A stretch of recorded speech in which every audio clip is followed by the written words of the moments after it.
नरेंद्र मोदी की सरकार और खुद नरेंद्र मोदी को, रक्षा मंत्री राजनाथ सिंह को, एनएसए अजीत डोभाल को और देश के गृह मंत्री अमित शाह के साथ देश के वीर जवानों की ये वीर गाथा हजारों साल याद रखी जाएगी। ये सिर्फ एक एयर स्ट्राइक नहीं है, ये कोई एक हमला नहीं है। इस कहानी में इतनी कहानियां हैं जिसे सुनने के बाद आप अपने घर से ही देश की सेना के नाम एक सल्यूट भेजेंगे। 90 के दशक से जिन कुछ चेहरों ने कश्मीर के भीतर शांति व्यवस्था बिगाड़ने की कोशिश की, जिन कुछ चेहरों के दम पर पाकिस्तान भारत के कश्मीर पर आग लगाए बैठा था, ये चोट उन आकाओं पर की गई। कुल 21 ठिकानों की लिस्ट मोदी की टेबल पर रखी गई। रॉ एनएसए ने मिलकर कई ठिकानों की पड़ताल की। ठिकानों की लिस्ट जब पीएम मोदी की टेबल पर पहुंची तो ये तय किया गया पाकिस्तान के किन किन हिस्सों में एयर स्ट्राइक किया जाएगा। राजनाथ सिंह एक बयान देते हैं कि हनुमान जी का जो आदर्श है उसे भी भारतीय सेना ने पालन किया। जिन लोगों ने मारा उन्हीं लोगों को मारा गया, किसी निर्दोष को चोट नहीं पहुंची। क्या कुछ कहा गया राजनाथ सिंह द्वारा, चलिए आपको सुना देते हैं इसी वीडियो में। साथियों, जैसी कि आप सबको जानकारी है कि कल रात हमारी भारतीय सेनाओं ने अपने अद्भुत शौर्य और पराक्रम का परिचय देते हुए एक नया इतिहास रच दिया है। साथियों, भारत की सेना ने सटीकता, सतर्कता और संवेदनशीलता के साथ कार्रवाई की है। हमने जो लक्ष्य तय किए थे उन्हें ठीक समय, तय योजना के अनुसार सटीकता से उन्होंने ध्वस्त किया है और किसी भी नागरिक ठिकाने, सिविलियन पॉपुलेशन को जरा भी प्रभावित न होने देने की संवेदनशीलता भी हमारी सेना ने दिखाई है।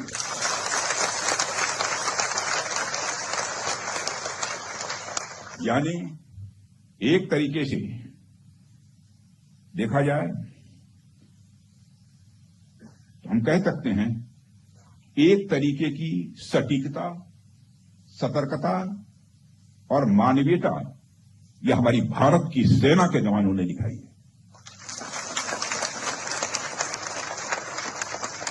जिसके लिए मैं हमारे सेना के जवानों और अधिकारियों को पूरे देश की ओर से मैं साधुवाद देता हूं और सेना को संपूर्ण संबल प्रदान करने के लिए अपने प्रधानमंत्री माननीय नरेंद्र मोदी जी को भी मैं साधुवाद देता हूं।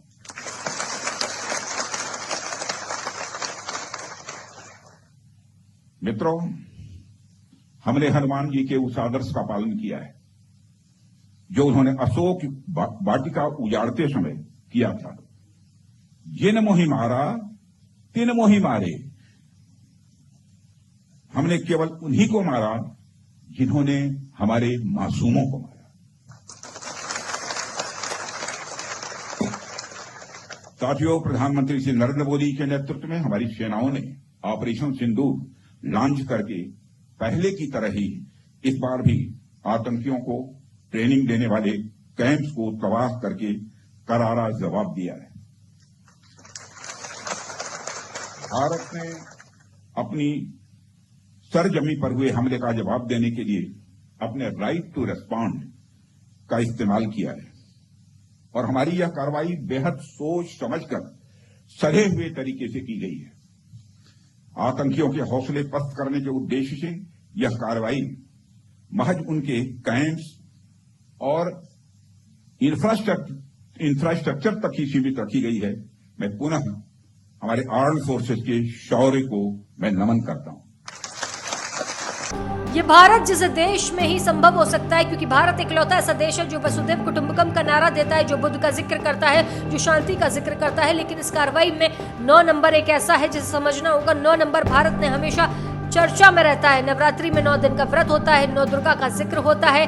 9 दिनों के भीतर ही पूरी प्लानिंग बन जाती है और 9 ठिकानों पर ही टारगेट किया जाता है। बड़ी हैरानी की बात यह कि जो मोस्ट वांटेड दुश्मन 3 भारत के थे, उन्हीं दुश्मन के ठिकानों पर हमला किए गए, उन्हीं ठिकानों पर मिसाइल गिरी गई, उसी ठिकानों पर हाफिज जो था मोस्ट वांटेड आतंकी जो घोषित किया गया। पाकिस्तान बार बार कहता है कि ये उसको सुरक्षा नहीं देता, उसको नहीं छिपाता, लेकिन उसके बावजूद हाफिज सईद पाकिस्तान में रहता है और हाफिज सईद का जो संगठन है लश्कर-ए-तैयबा, उसका जो प्रमुख संगठन है, उसका दावा किया जाता है कि वो वहीं रहता है। बता दें कि मुंबई हमला हो या फिर कोई दूसरा हमला, हाफिज सईद का नाम जुड़ जाता है। हाफिज सईद के जिन 3 ठिकानों पर हमले हुए उसमें जो सबसे बड़ी बात है, लश्कर तैयबा के कई आतंकी मारे गए। हाफिज सईद जिंदा है या मर गया, इसकी कोई जानकारी अभी तक नहीं आई है।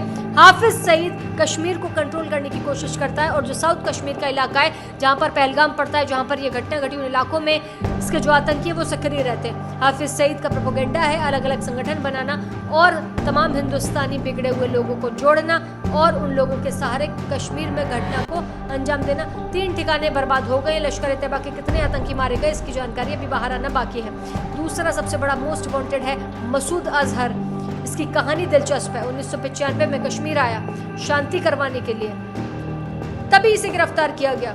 भारत की जेल में रहा, छुड़ाने के लिए पाकिस्तान के आतंकवादी आए, भारत के प्लेन को हाईजैक किया गया और वो प्लेन अफगानिस्तान जाता है। वहां अजीत डोभाल जाते हैं, आतंकवादी उसके अंदर होते हैं। डोभाल कहते हैं कि मैं आपको बचाने आया हूं और आपको बचा कर जाऊंगा। इसे जब छोड़ा जाता है उसके बाद ये संगठन बनाता है जिसका नाम ये रखता है जैश ए मोहम्मद। इतना बड़ा पाकिस्तान का आतंकवादी संगठन था कि ये पूरे कश्मीर में अपना नेटवर्क बनाता, कश्मीर के अंदर अपने कमांडर रखता और इन कमांडरों की जो ट्रेनिंग है पाकिस्तानी फौज करती। मसूद अजहर बच गया। मसूद अजहर के कुल 14 लोग मर गए इन धमाकों में। इस हमले में उनकी जान गई, जिसमें 4 उसके सगे और 10 परिवार के लोग हैं। मसूद अजहर, इसके चेहरे, इसकी आंखों में सुलगता हुआ आपको दिखाई देगा, लेकिन ये दहशत कितनी प्यारी है, इसका चेहरे का ये खौफ कितना सुकून देता है। इसकी आंखों के ये आंसू साफ बयां करते हैं कि हिंदुस्तान की फौज ने जो एयर स्ट्राइक पाकिस्तान में घुसकर की है वो रोंगटे खड़े कर देने वाली है। हर हिंदुस्तानी का सीना गर्व से चौड़ा हो गया। इस पर आप क्या कहेंगे, कमेंट सेक्शन में जरूर बताइएगा।